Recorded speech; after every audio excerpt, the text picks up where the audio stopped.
família Jesuscope. Muito bom a gente estar aqui de novo para mais uma conferência Lidere como Jesus. Uma grande alegria, honra mesmo, privilégio poder participar dessa mesa, essa mesa de comunhão, de edificação. Muita gratidão a Deus por poder estar com os irmãos, comungando, compartilhando, repartindo virtude. Forte abraço a todos aí.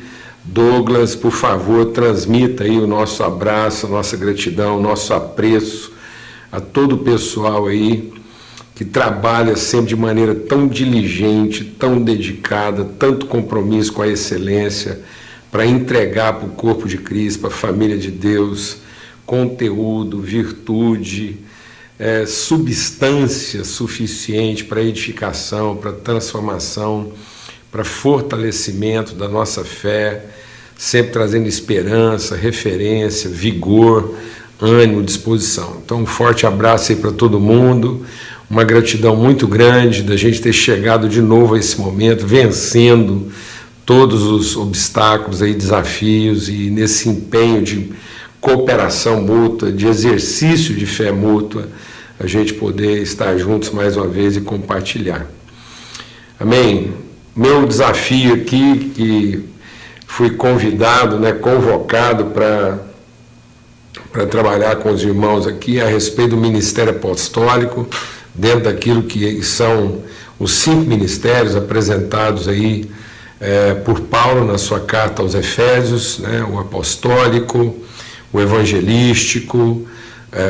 Eu vou colocar nessa ordem aí, porque depois eu explico por quê.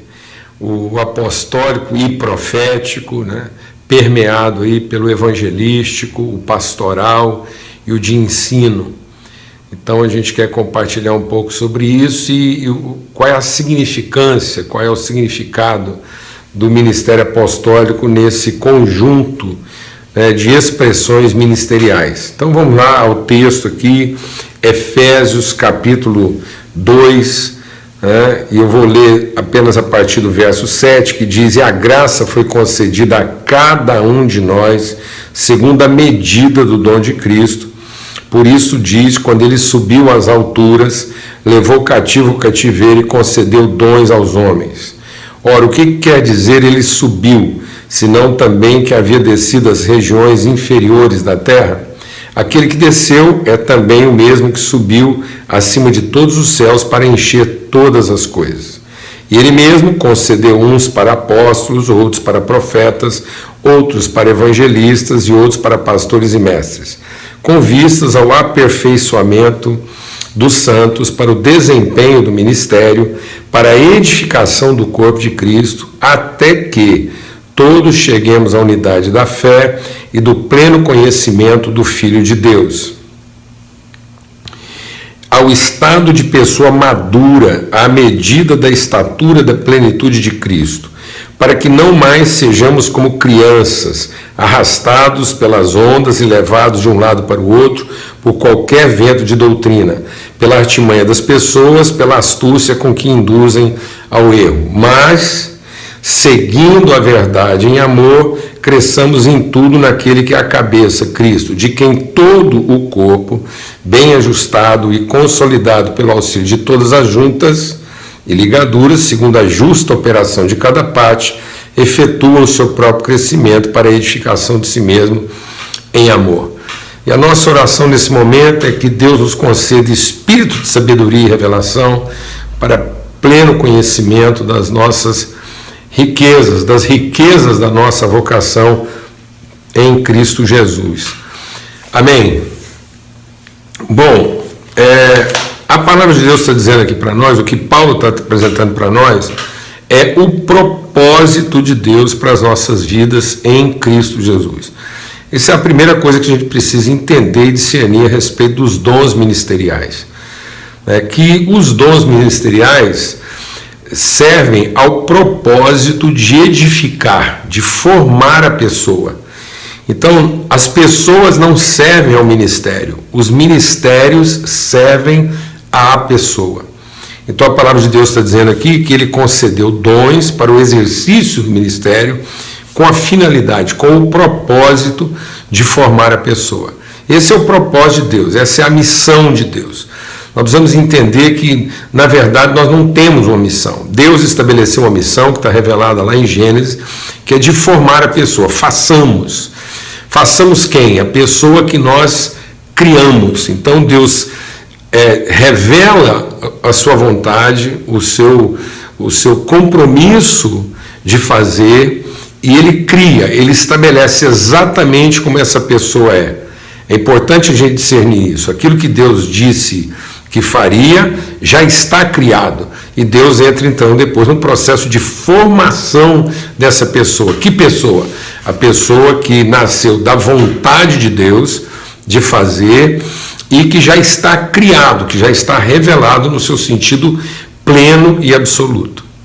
E agora existe um processo de formação, de desenvolvimento, que é essa pessoa que, tendo sido gerada e que já está revelada no seu sentido pleno, vai ser agora formada, desenvolvida, até que todos cheguemos ao estado de plenitude, ao estado de pessoa perfeita.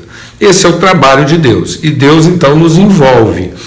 Ele chama os seus filhos, a sua igreja, a sua família, para participar desse processo. E nesse processo de formação dessa pessoa criada segundo a sua vontade, Ele nos dá dons ministeriais que vão servir a esse propósito. Amém? Isso é essencial na nossa vida, porque muitas vezes nós estamos fazendo uma confusão grave nesse sentido. A gente pensa que o ministério é superior à pessoa, né? Que as pessoas servem aos ministérios e servem ao estabelecimento dos ministérios, sendo que, na verdade, os ministérios, os dons ministeriais foram concedidos com o propósito de formar essa pessoa. Então, o propósito de Deus é um quem na sua plenitude, e aí nós vamos entender como é que esses dons ministeriais servem ao desenvolvimento e à formação dessa pessoa. O ministério visa o aperfeiçoamento dos santos, que é o que Paulo diz aqui. Quem é essa pessoa? Essa pessoa são os santos, a comunidade dos santos. De novo, a gente tem que fazer uma breve reflexão assim, porque muitas vezes as pessoas estão pensando que a comunidade dos santos é a comunidade dos sagrados, né? dos segregados sagrados. Então a gente tem uma ideia de que também os ministérios podem servir a construção, a definição dessa comunidade segregada, sagrada. Não é isso. A palavra de Deus diz que é o aperfeiçoamento dos santos. E aí a gente tem que entender santo no sentido verdadeiro da palavra. O santo é aquele que foi ungido, foi designado, ele foi apontado, ele foi predestinado conforme o propósito eterno de Deus. Então, santo é aquele que está em perfeita harmonia. Sede santos como é santo o vosso Pai. Então, a santidade tem a ver com aquele propósito original. Qual é o propósito original? Façamos o homem, de modo que ele seja a imagem, a expressão visível de quem nós somos. Desculpa. Então, a santidade tem a ver com essa expressão, com essa materialidade, com esse testemunho de visibilidade daquilo que são as virtudes, aquilo que é próprio da natureza de Deus. Por isso que nós somos nação santa, povo de propriedade exclusiva de Deus, sacerdócio real, a fim de que? Qual é o propósito dessa santidade? É um direito segregado? É criar um coletivo de pessoas privilegiadas, segregadas, sagradas? Não, não é isso.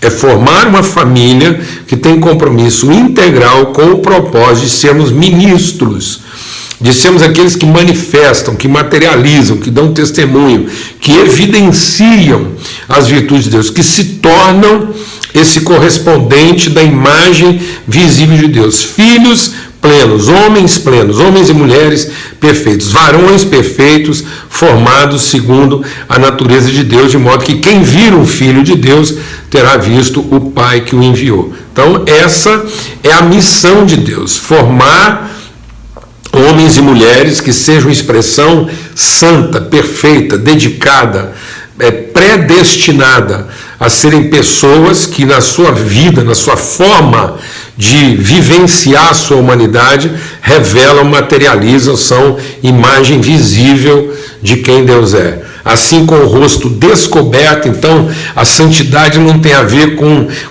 nós nos protegermos de sacralidade, criando um coletivo sagrado, mas tem a ver com a gente ter a vida descoberta, a vida sem proteções, uma vida exposta, de modo que a nossa intimidade exposta, o nosso rosto descoberto, na medida em que vamos sendo transformados pelo Espírito de glória em glória, nós vamos sendo transformados na perfeita imagem do Pai. Então, é esse o aperfeiçoamento dos santos, é isso que é santidade. A santidade não é uma pessoa que vai cada vez mais se distanciando da comunidade. Não, a santidade vai fazendo com que eu me torne cada vez mais dentro da comunidade a possibilidade de Deus ser visto. Porque eu me torno exatamente como Ele é, na medida em que eu vou comungando a sua natureza. Amém? Então, os ministérios têm a ver com esse aperfeiçoamento, com essa transformação. Então, os ministérios, na verdade, eles são um processo dinâmico pedagógico. Então eu tenho que entender os ministérios, e quando ele diz uns para apóstolos, outros para profetas, outros para evangelistas, pastores e mestres, isso não quer dizer de grupos segregados, e a gente tenta às vezes formar o grupo dos pastores, o grupo... Não, esse uns para, outros para, isso mostra o processo na sua dinâmica. Ou seja, para cada momento da vida, da formação, do desenvolvimento da pessoa, nós vamos ter esse exercício ministerial através de alguém levantado no corpo para esse propósito e para essa função. Os ministérios, então, ao contrário do que muita gente pensa, não compõem uma estrutura institucional organizacional. Esse conjunto, né, de dons ministeriais não é para se criar uma estrutura institucional ou organizacional. Eles não têm caráter estático, os ministérios têm caráter dinâmico, porque eles compõem as etapas de um processo, eles compõem as fases de um processo na construção, na formação, no desenvolvimento e no aperfeiçoamento da pessoa Filho, da pessoa Cristo, da pessoa homem e mulher plenos, varões e varoas, pessoas plenas de virtude e de expressão de Deus. Então nós temos que entender os ministérios na sua dinâmica. Então eles não são uma estrutura hierárquica, os ministérios não são de governo, os ministérios são de inspiração, de referência.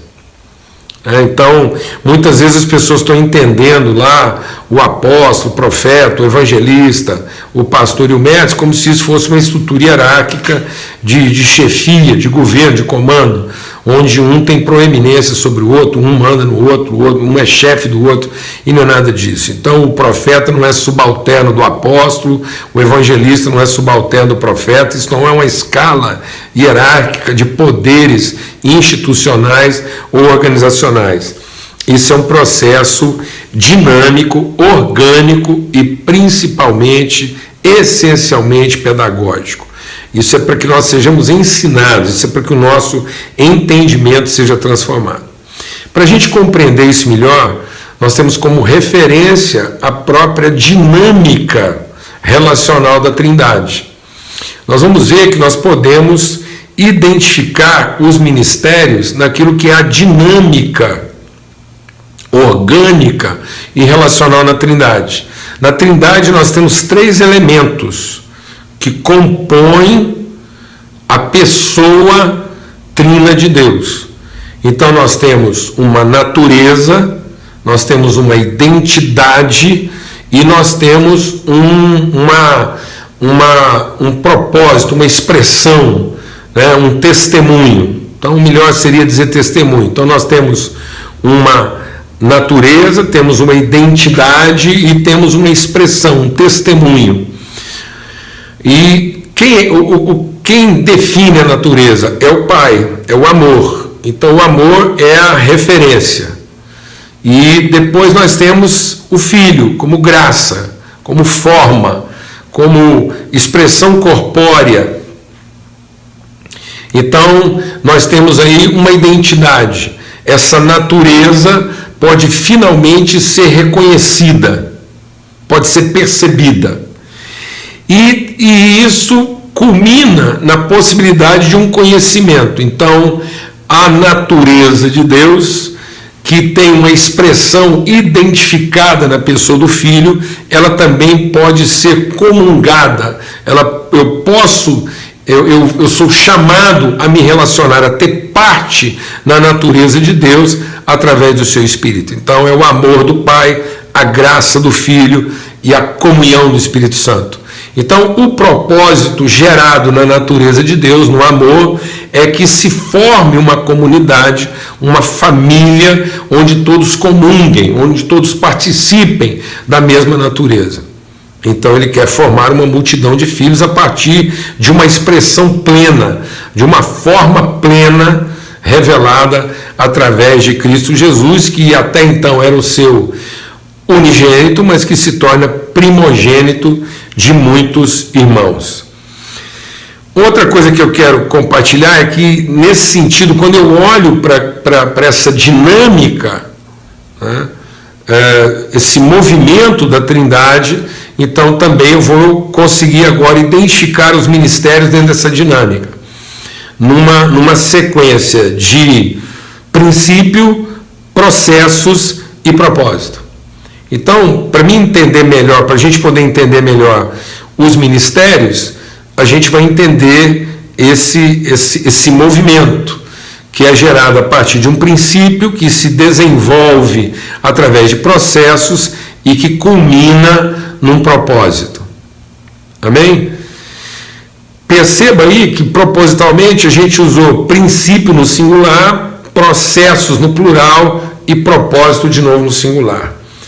Porque nós temos uma origem única, nós temos uma multiforme expressão, os processos são plurais, porque são multiformes, e depois o propósito, de novo, é singular. Então nós temos uma mente, uma vontade, temos um corpo com muitas partes, mas apesar de sermos muitas partes, nós somos um corpo só. Então nós podemos ter expressões múltiplas no sentido dos processos. Os processos podem ser múltiplos, mas eles são a justa correspondência entre um princípio e um propósito. E Cristo, como pessoa, define tudo isso. Em Cristo Jesus, nós temos o alfa, princípio, nós temos o ômega, propósito. Então nós temos, ele diz, eu sou o princípio e o fim de todas as coisas, o alfa e o ômega, eu sou o princípio e o propósito, é aqui que começa, é aqui que termina, e ele também revela os processos. Ele é a expressão da multiforme, das várias formas em que a graça pode ser conhecida, porque a graça nos educa a viver em cada ambiente, em cada circunstância, em cada situação. Amém?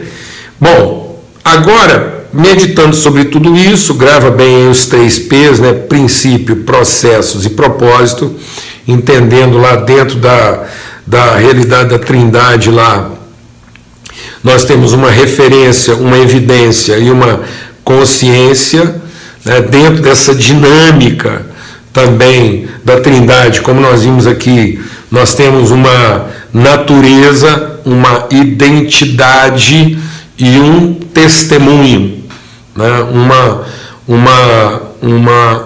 uma consciência, uma comunidade. Então eu tenho uma natureza, tenho uma identidade, tenho uma comunidade. Então essa natureza, ela se expressa numa identidade, essa identidade se multiplica para formar uma comunidade. O amor do Pai, a graça do Filho, a comunhão do Espírito Santo. Como é que a gente pode agora relacionar isso com o exercício dos ministérios?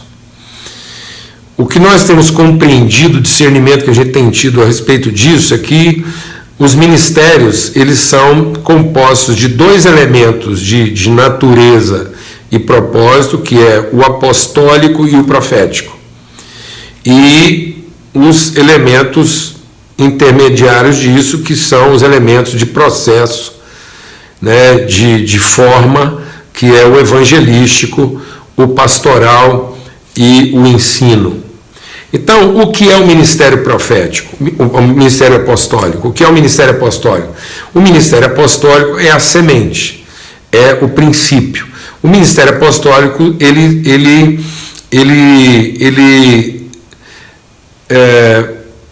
busca, né? ele tem como prioridade, ele tem como vocação estabelecer os fundamentos, os princípios.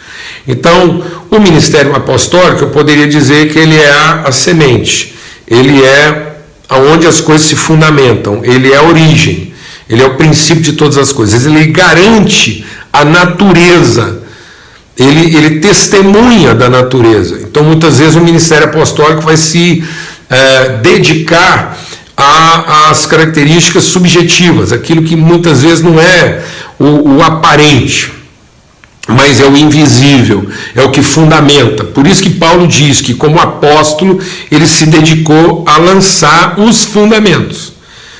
Então, a característica mais essencial do ministério apostólico é garantir aquilo que são os fundamentos. Tanto que a igreja primitiva, ela desenvolve historicamente suas características, os seus ministérios, a partir do quê? Da doutrina dos apóstolos. Quando a gente está falando da doutrina dos apóstolos, o fundamento não é um corpo de dogmas, de regras. Não. A doutrina dos apóstolos, ela se ocupava daquilo que era o essencial. Então os apóstolos estavam ocupados em estabelecer regras, mas estabelecer referências absolutas para a vida do cristão. É isso que o ministério apostólico tem que se ocupar, em garantir uma referência de absolutos, fundamentar a fé, firmar as convicções, garantir as raízes, para que as pessoas saibam a partir de onde, qual é a referência pela qual essa pessoa está sendo formada. E o ministério profético? O ministério profético é o fim. Se o apostólico é a semente, o profético é o fruto com a semente. O profético revela, ele é a referência do tipo de fruto ou do tipo de pessoa que essa semente vai gerar. Então, se no apostólico eu tenho a referência de princípio, no profético eu tenho a referência de fim. Por isso que muita gente confunde ministério profético com adivinhação de futuro. Mas o ministério profético nada tem a ver com prognóstico, com adivinhação ou com previsão de futuro. O ministério profético não é uma manifestação de uma idealização futura, mas o ministério profético é o testemunho de uma referência eterna. Então, se aqui no apostólico eu tenho a origem, aqui no profético eu tenho o fim. Entre o apostólico e o profético, nós vamos ter essa multiforme, essas expressões, essas evidências, essas formas e os processos que vão levar do apostólico até o profético, do princípio ao fim. Isso está lá em Gênesis 1. O que é o apostólico? Disse Deus, façamos o homem à nossa imagem, conforme a nossa semelhança. Então isso é essencial. Quem é o homem? O que define o humano ser? Qual é a natureza do homem? O que é o seu invisível absoluto? É que ele foi gerado por Deus para ser a expressão visível de quem Deus é. Então ele não foi gerado para chegar onde Deus está. Ele foi gerado para revelar quem Deus é. É segundo a sua natureza. Aquilo que o homem faz de visível só tem sentido se for uma correspondente fiel do invisível de Deus. Então o homem é o visível do invisível. Então essa é a nossa natureza. A nossa natureza é que nós comungamos a semelhança de Deus. As promessas de Deus são para que nós sejamos coparticipantes da sua natureza e na nossa vida como seres humanos a gente possa manifestar isso, ser achado, para que Deus possa ser achado como em Cristo Jesus, em forma e natureza humana. Amém? Que é o que Paulo diz, tenhamos em nós o mesmo sentimento. Então esse é o apostólico, é cuidar, é deixar claro quais são essas virtudes. O que nos identifica?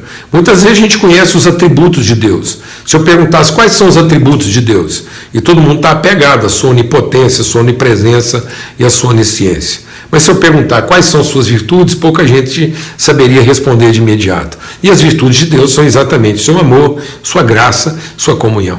É isso que caracteriza a pessoa de Deus. Então tudo que nós fazemos é para dar testemunho e evidenciar. Então o apostólico, ele deve cuidar de garantir que a comunidade seja construída a partir de amor, graça e comunhão. Uma origem no amor, uma expressão de graça e uma consciência de comunhão. E quem é o profético disso? O corpo, a igreja, a família. Por isso que Deus, tendo dito que faria o apostólico, ele criou. Imediatamente após dizer que faria, ele criou. Então está criado, não será criado. Está criado, está determinado. Está criado o homem e mulher, está criada a pessoa relacional, família. Não tem outra referência de eternidade. Então, essa formação pessoal, relacional, já está estabelecida. Então, não está em aberto. Por isso que Jesus é o princípio e o fim. Porque ele vem e nos revela a essência da sua natureza, da sua identidade, porque ele carrega as virtudes trinas de Deus, e ele também vem e dá expressão, porque na sua morte ele entrega a vida em favor dos seus irmãos para a formação da igreja. Então isso está consumado.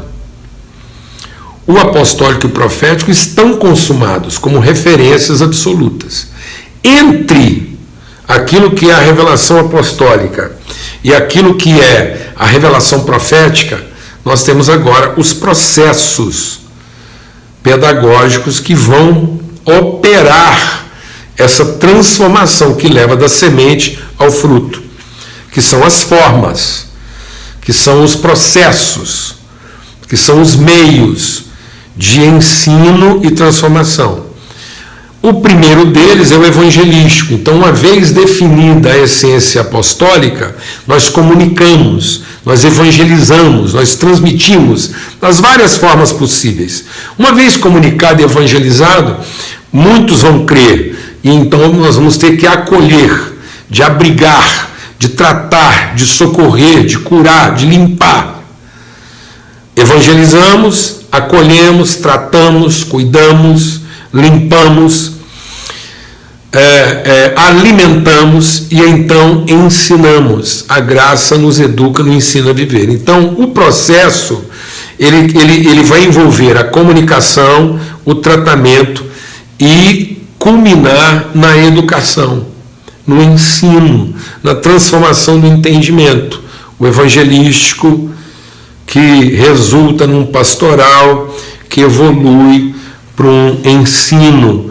Ensino a respeito de quê? Da comunidade, da família, para que o objeto final do ensino seja a revelação profética no seu sentido pleno, eterno e absoluto da pessoa que Deus disse que faria e que Cristo trouxe a semente. Então, em Cristo Jesus nós temos essa expressão, essa fundamentação apostólica e essa referência última profética. E ele nos chama com ele, como ele, pelo mesmo Espírito, a transmitir, comunicar isso, cuidar das pessoas e ensiná-las, conduzi-las pelo caminho. Por isso que esses dons ministeriais é um caminho, na verdade, para que nós possamos crescer até a perfeita varonilidade, deixando de ser criança, deixando de ser menino. Eu quero enfatizar, à medida que a gente está caminhando aqui para a conclusão, que então o apostólico, o dom apostólico, o ministério apostólico, não é governo, não é controle. Então, o governo pertence à estrutura funcional. Mas o apostólico não tem nada a ver com governo, tem a ver com referência, com orientação, né? Referência de absoluto, referência de origem, referência de natureza. O apostólico tem que garantir e trabalhar para que as pessoas saibam quem, de quem, por quem e para quem. É ele que dá esse elemento essencial referente para a formação da mente e do entendimento, para a fundamentação da fé. Aquele invisível que vai firmar nossa convicção, a certeza das coisas que ainda não se veem. Então o apostólico, ele trabalha essa firme convicção daquilo que ainda não é o visível, mas que já é contemplado pelo profético. Por isso que Paulo diz que sem essa revelação, essa manifestação profética, as pessoas também vão ficar frustradas. Então, essa natureza apostólica, essa referência apostólica tem que andar junto com o testemunho e uma evidência profética, para que isso não seja apenas um ideal, uma expectativa, mas seja uma referência de eternidade. Então, se o apostólico não é governo, o profético também não é prognóstico, não é previsão de futuro, é manifestação de eternidade. Então, é isso que a gente queria compartilhar aqui, e a nossa esperança é que isso que ajude, inclusive nas reflexões que virão aí, para a gente desmitificar essa questão dos dons ministeriais, que muitas vezes a gente entende isso numa titulação, na formação de uma elite ministerial. Por isso que Paulo diz que, na verdade, os apóstolos são colocados como menores. Paulo diz, nós somos colocados como os menores. Por que ele diz isso? Porque eles são a semente. Eles estão colocados lá na questão original como uma pequena semente, um sêmen, um código genético que vai orientar o processo. Então a sua relevância não está na magnitude, na exuberância do seu exercício ministerial, mas na consistência, na solidez, na firmeza, na estabilidade, na sustentabilidade das suas convocações. Então, os apóstolos não são para serem venerados, não são para serem celebrados, mas são para serem lembrados como referência, como os apóstolos são a garantia mínima, para o apontamento máximo. Então, quando a gente está falando mínimo, não é no sentido menor, mas é no sentido de que não vai ter nada inferior a isso, porque ele é a parte mais inferior. E é inferior não no sentido de diminuta, mas inferior no sentido de original, basal, fundamental. É a parte mais fundamental, é a pedra angular, aquela convicção que vai dar sustentabilidade a todas as coisas, que não vale pelo seu tamanho, mas vale pela sua consistência, pela sua solidez, pela sua estabilidade. Amém? Então, os apóstolos não são para serem admirados, são para serem respeitados. E muitas vezes hoje a gente tem muita admiração pelos líderes e nenhum respeito. Não há um propósito de construir respeito, mas de conquistar admiração. Os apóstolos não foram admirados, mas foram respeitados na história, porque ao longo da história o fundamento lançado por eles prevaleceu sobre as demais ideias e pensamentos. Então os apóstolos não são detentores de ideias, de propostas, de alternativas. Não, eles apresentam a unicidade da natureza para que o profético também apresente a unicidade da expressão. Então, tanto o apostólico quanto o profético trabalham essa condição singular de natureza, e comunidade. O corpo é único e a identidade é única. Um só Pai, um só corpo. e no meio disso uma multiforme expressão. Há várias formas de evangelizar, há várias formas de pastorear, de cuidar, assim como há várias formas de ensinar. Desde que esse evangelismo, desde que esse pastoreio e desde que esse ensino seja a correspondência fiel daquilo que vai da origem apostólica para o eterno e para o testemunho permanente profético. Amém? Então, que nós possamos discernir melhor, né, aquilo que é o desafio de nós encontrarmos e sermos capazes de identificar esses fundamentos, essas referências, esses absolutos apostólicos na vida da igreja, para que a gente possa entender onde é que de fato essa comunidade está construída, em que valores, né, em que convicções, em que certeza, de modo que esse corpo de doutrina apostólico não seja um conjunto de regras estruturais, institucionais, organizacionais, mas seja um conjunto de referências absolutas, de virtudes e valores que vão ser essenciais na formação da pessoa.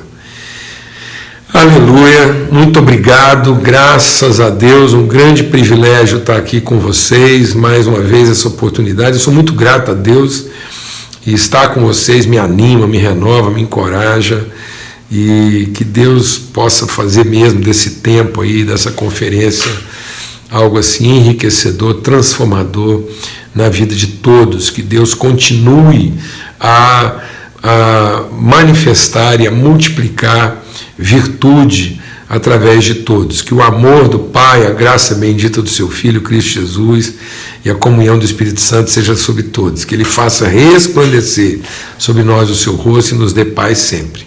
Amém? Forte abraço.